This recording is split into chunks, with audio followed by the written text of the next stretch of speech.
Dana syariah, pinjam gampang, cicil 96,25%. Assalamualaikum warahmatullahi wabarakatuh. Apa kabar teman-teman semuanya? Semoga semua dalam keadaan sehat walafiat ya. Diberikan kesehatan, kelancaran, serta kemudahan dalam segala urusan apapun itu. Hari ini makin semangat lagi kita, makin kita kuat mental. Oke teman-teman, kali ini saya akan membahas tentang OJK laporan 22 pinjol ini dari 95 pinjol yang beredar paling banyak rugi. Nah, pinjol-pinjol apa saja itu kita akan bahas secara tuntas. Tapi sebelumnya saya harapkan kalian semuanya sudah subscribe channel ini agar channel ini terus berkembang dan dapat memberikan informasi terbaik buat kalian yang galbay. Oke teman-teman, ini dia buat kalian.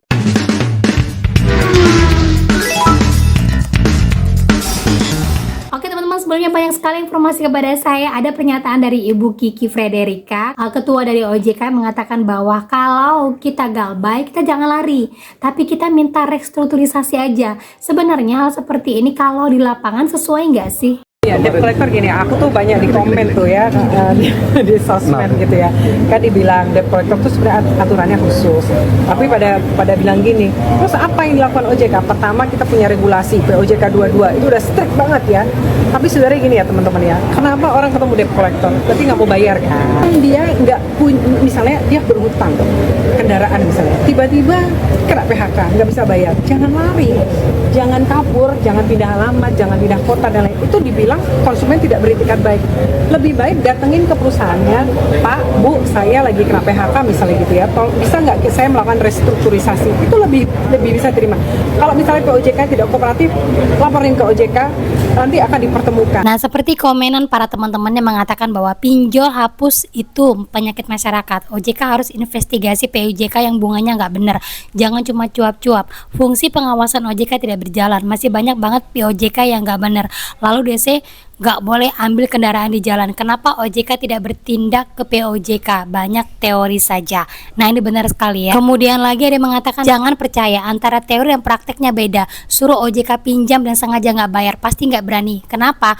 Karena bakal datangin debt collector yang brutal-brutal, asetnya dirampas dan lain-lain.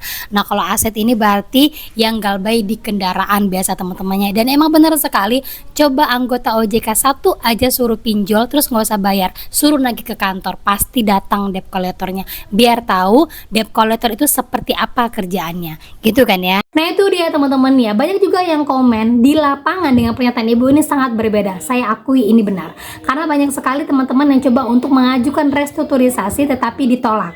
Bahkan ada teman-teman yang berusaha untuk mengembalikan aset apabila mencicil barang, malah hutangnya tidak lunas. Nah, ini yang paling banyak dipertanyakan sama orang-orang, kalau sudah kembalikan aset kenapa tidak lunas. Dan menurut dari Ibu Kiki, kalau ada yang seperti ini lapangan bisa dilaporkan kepada OJK. Tapi kenyataannya ketika hal tersebut dilaporkan kepada OJK, responnya tidak terlalu cepat karena memang yang melapor tidak terlalu banyak. Nah, inilah sebagai PR OJK, semoga tidak hanya menerima laporan hanya bertumpuk saja di situ, tapi benar-benar melakukan action, bukan hanya action denda tertulis ataupun denda pembayaran, tapi action yang lain untuk lebih melindungi dari nasabah-nasabahnya. Itu yang kita harapkan teman-teman ya. Dan lanjut lagi teman-teman, jadi saya dapatkan email dari seorang teman yang mengatakan bahwa ada Pundi sekarang ancamannya nggak main-main loh kak.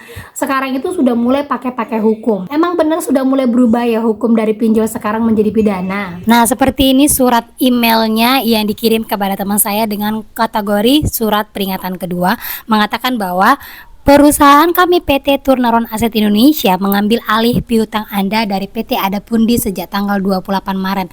Kami telah berulang kali menghubungi Anda terkait pembayaran, tetapi kami belum menerima pembayaran dan Anda telah lama gagal bayar. Kami mengerti bahwa Anda memiliki kesulitan dalam melakukan pembayaran, tetapi kami ingin memberitahu Anda bahwa jika situasi ini berlanjut, kami tidak punya pilihan selain mempertimbangkan proses hukum. Nah, itu informasinya ya, dan paling lambat itu tanggal 14 November dengan total 1,3 juta.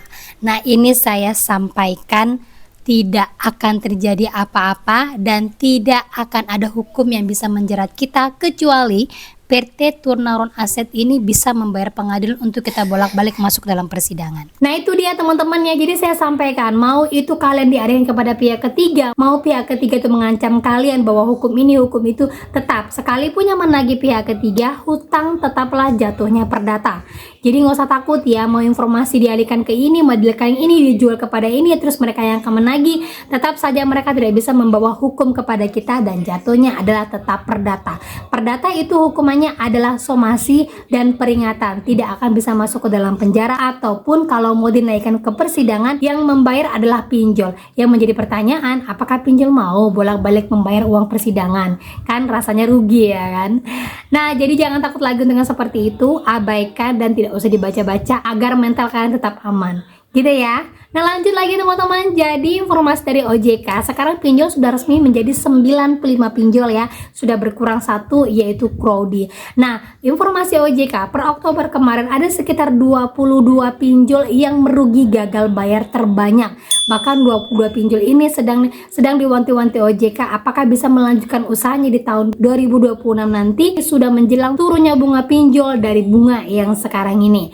Nah, saya coba carikan buat kalian ya. Ada sekitar 22 pinjol, bahkan lebih ya, pinjol-pinjol yang TKB 90-nya parah. Karena OJK di sini menilai ke 22 pinjol ini terlihat gagal bayar yang paling parah menjelang akhir tahun 2025. Nah, kita bacakan satu-satu. Semoga kalian ada galbay di sini. Kalau ada galbay di sini, sudah tenang aja, nggak usah terlalu dipikirkan. Lanjutkan saja kerja, lanjutkan aja kalian untuk kehidupan, utamakan dulu keluarga. Gitu ya. Oke, yang pertama itu adalah KTA Kilat dengan 96,76%. Kemudian Akseleran yang sedang bermasalah, koin P2P paling parah 57,36%, Dana Rupiah 97,04%, OVO Finansial 96,38%, Singa ID 97,58%, Dana Merdeka, lanjut lagi Uangmi, kemudian Pinjam Duit, Dana Syariah, Pinjam Gampang, Cicil 96,25%, Lumbung Dana, Krediwan, Modal Rakyat, Solusiku 90,17%, Trust IQ atau sekarang sudah berubah nama menjadi Danaku 97,07%, Dana Bagus 93,74%, Kredito 96%, Shopee, Lentera, Dana Nusantara itu sekitar 90%. Banyak yang galbay di sini. Modal Rakyat 96,16%, iGrow 53,49%, dan yang terakhir itu adalah Indofan 82,35%. Jadi, di antara yang saya sebutkan ini yang paling parah gagal bayarnya yang kemungkinan akan dicabut izin oleh OJK seperti yang terjadi pada Crowdy itu adalah iGrow 53,49% dan koin P2P. Nah, kita akan lihat perkembangannya karena kalau sudah di angka 50% ini sulit untuk naik teman-teman ya, kecuali memang mereka memiliki investor yang besar ataupun perusahaan mereka merger. Perusahaan merger ini pun setiap perusahaannya wajib untuk melunasi hutang-hutang yang terjadi akibat gagal bayar. Nah, kalau dari 95 yang sekarang sudah beredar berkurang 2 berarti tinggal 93 nantinya. Nah, kita akan lihat di tahun 2026 apakah pinjol ini masih bertahan ataukah sudah mulai ada yang mengembalikan izin kepada OJK. Nah, kita akan update lagi. Jadi buat kalian yang masih gagal bayar sampai hari ini, gak usah khawatir, lanjut saja untuk galbay karena memang solusi terbaik dari pinjol itu adalah galbay. Tidak akan mempengaruhi apapun, tidak usah pikirkan bunga karena sudah banyak sekali saya jelaskan, banyak orang yang berhasil membayarkan pokoknya saja. Yang penting kuncinya satu, bayar lewat aplikasi dan konfirmasi dulu kepada pinjolnya melalui CS di website mereka. Kalau websitenya tidak bisa ditemukan, jangan mencari-cari di media sosial, dan apabila ada CS yang meminta kalian untuk menginstal aplikasi ini itu jangan pernah mau karena jelas itu adalah penipuan. Jadi buat yang masih galbay jangan takut, ada 92 triliun orang yang menggunakan pinjol dan diantara semua gagal bayar. Jadi kalian tidak sendiri, yang penting kalian kuatkan iman, perdekatkan diri dengan Yang Maha Kuasa dan rajin beribadah serta fokus untuk memperbaiki diri. Jadi teman-teman ya. Nah, itu dia informasi yang bisa saya sampaikan buat kalian pada hari ini. Semoga informasi ini menjadi mood booster, semangat baru buat kalian, dan akhir kata saya ucapkan Assalamualaikum warahmatullahi wabarakatuh.